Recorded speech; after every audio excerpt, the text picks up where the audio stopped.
right, awesome. So we are here at the Supermoon Side event during Digital Asset Summit Week. We're here with Emon from Solana Labs. And yeah, how was your talk? Was it good? It was great. It's great to be here. It's always great to talk about the incubator with different folks. So yeah, it went well overall. Awesome. So I know that a lot of people have so many questions about the incubator. I think you guys have ran 3 cohorts so far. So tell us more about what is the cohort, where is the program, and specifically why people want to build in Solana.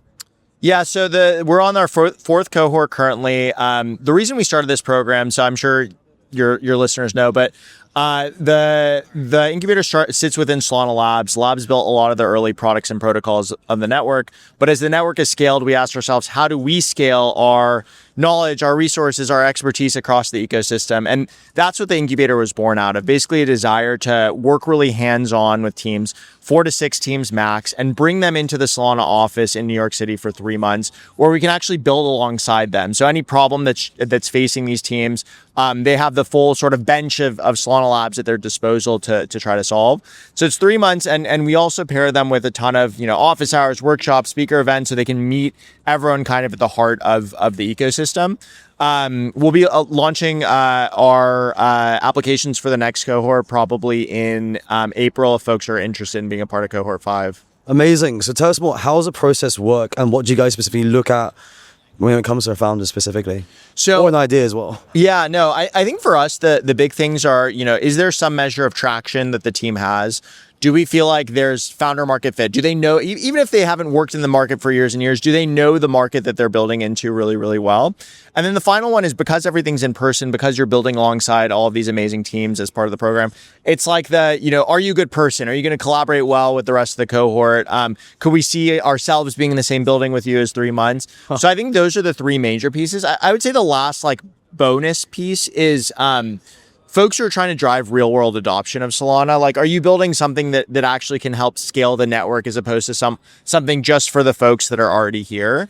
And then having some measure of traction is always helpful, whether it's customers, whether it's fundraising, whether it's something, given how competitive the program it is, for us to say, hey, we believe this team is already doing the right things and we can help supercharge their progress. Awesome. Any success stories so far that you really like? Yeah, I mean, some of the ones that folks might know, we had Sanctum in cohort 1, who's gone on to be a huge player in the LST infrastructure space. We had Marinade in cohort 2. We've had a bunch of amazing teams like CrunchDAO, Chakra, etc. that folks might know the name of, but will probably be big soon.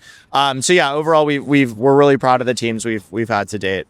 Amazing. Cohort 1 to cohort 3, it seems there's been a lot of different narratives. A lot of people are obviously building AI and so on as well. What have you seen as transitions from cohort 1 to cohort 3 that's still similar?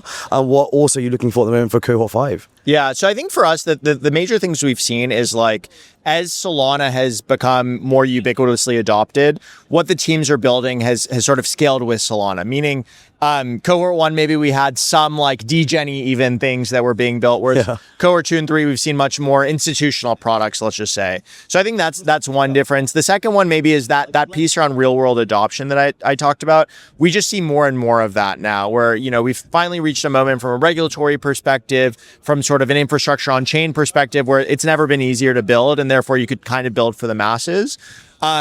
And then I think the final thing that I'm at least excited about is this intersection between AI and Web3 and what could be built there. What has been built so far in these cohorts between the intersections of Web3 and AI that you've seen really exciting, especially when it comes to direct to consumer as well? Yeah, so we have a team in cohort 4 currently called Coral Protocol, and what they're doing is they're basically infrastructure to allow enterprises to scale multi-agent systems. So what does that mean? A company like Verizon might have different agents as part of their process. They might have customer support agents, they might have developer agents, they might have reliability AI agents.